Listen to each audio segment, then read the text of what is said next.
Yo, Assalamualaikum warahmatullahi wabarakatuh.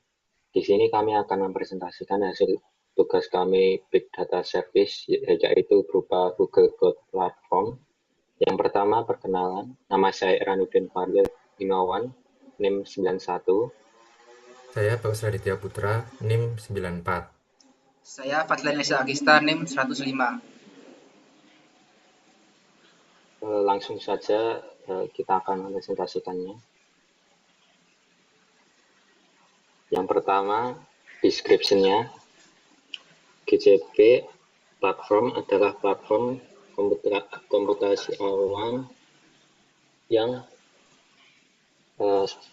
menyediakan berbagai layanan mulai dari komputasi penyimpanan jaringan, analitik data hingga kecerdasan buatan. Seluruh layanan ini berjalan di infrastruktur global milik Google yang sama dengan yang digunakan untuk search, YouTube, dan Gmail. Profil pengembangnya adalah Google LLC, diluncurkan April 2008. Jenis platform cloud computing public, kategori LaaS, IaaS, Infrastructure as a Service, PaaS, Platform as a Service, dan SaaS, Software as a Service. Kemudian architecture dan key component. Yang pertama, data ingestion, pengambilan data, bulk atau sub untuk streaming data real time, data transfer service, memindahkan data dari sumber eksternal ke cloud, cloud storage, menyimpan data mentah secara struktur dan tidak terstruktur. Yang kedua, data processing, yaitu pemrosesan data. Yang pertama, data flow, pemrosesan data real time dan batch. Yang kedua, data probe, menjalankan Hadoop Spark di GCP. Dan AI platform, Vertex AI, menjalankan machine learning. Yang ketiga, data storage atau penyimpanan data. Yang pertama, BigQuery, data warehouse untuk analisis. Yang kedua, Cloud SQL, Firestore, database relasional dan non-relasional. Yang keempat, data analitik dan visualisasi. Looker Studio data studio, yaitu merupakan visualisasi data.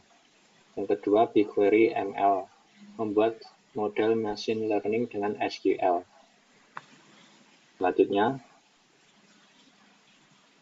Selanjutnya, fitur dan advantages. Yang pertama ada global infrastruktur. Jadi GCP dibangun di atas jaringan fiber optik private milik Google yang tersebar di lebih dari 200 negara. GCP juga didukung oleh load balancing yang membuat distribusi trafik otomatis dan cepat. Yang kedua, Big Data dan Analytics. GCP memiliki BigQuery atau Data Warehouse Serverless yang mampu memproses miliaran data dalam hitungan detik. Yang ketiga, Security dan Compliance. Data sudah terenkripsi di at-rest dan in-transit secara default. GCP juga memiliki Identity and Access Management atau IAM untuk mengatur hak akses granular. Yang terakhir, serverless dan scalability. Layanan seperti Cloud Function dan App Engine memungkinkan pengembang tidak perlu mengelola server. Scaling otomatis berdasarkan demand.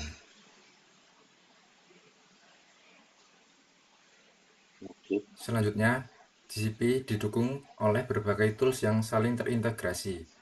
Di sini contohnya, misalkan ada Anthos yang digunakan untuk manajemen multi-cloud. Ada juga Migrate for Compute Engine yang digunakan untuk migrasi virtual machine.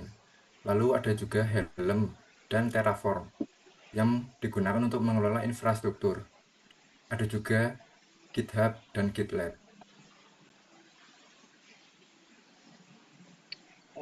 Lanjutkan. Selanjutnya, limitation dan challenges. Yang pertama ada batasan performa. Jarak geografis dari pusat data GCP dapat meningkatkan latensi dan menurunkan performa layanan real-time. Yang kedua, batasan biaya. Skema Pay as you go, GCP berpotensi mahal jika resource seperti VM, storage, atau BigQuery tidak dimatikan. Yang ketiga, learning curve. GCP punya puluhan layanan dengan konfigurasi detail, sehingga butuh waktu untuk memahami hubungan antara layanan, compute, network, IAM, dan lain-lain. Yang terakhir, dependensi vendor. Integrasi mendalam dengan layanan GCP menyebabkan risiko vendor lock-in, yang menyulitkan migrasi ke platform lain.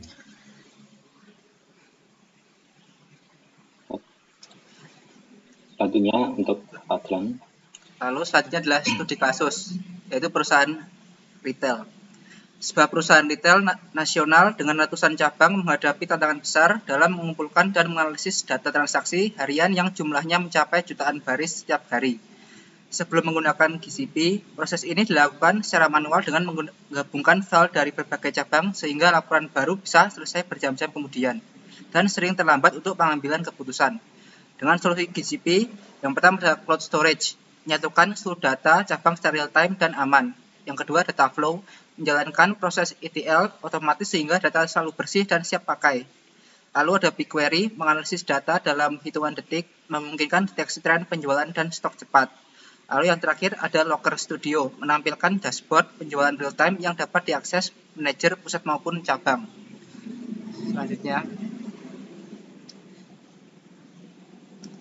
lalu perbandingan platform Big Data.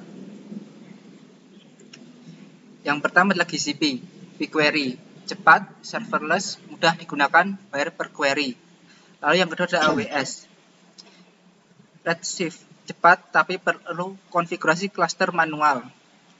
Lalu yang ketiga ada Azure atau Synapse, sangat cocok bagi organisasi yang sudah memakai produk Microsoft seperti Power BI, SQL Server, karena integrasi natifnya sangat kuat. Kesimpulan, GCP unggul dalam kecepatan implementasi dan kemudahan pemakaian. Lalu AWS cocok untuk arsitektur skala besar dengan kebutuhan teknis tinggi. Azure ideal untuk perusahaan yang ingin analitik terintegrasi dalam lingkungan Microsoft. Sudah. Nah, untuk presentasinya sekian. Segitu saja ya. Sekian, terima kasih.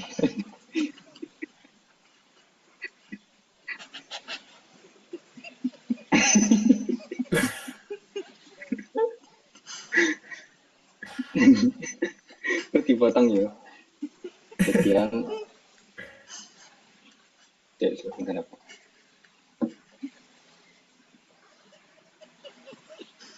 Sekian untuk presentasi dari kelompok kami. Apabila ada salah dan kurangnya, saya mohon maaf atau kami mohon maaf. Wassalamualaikum warahmatullahi wabarakatuh.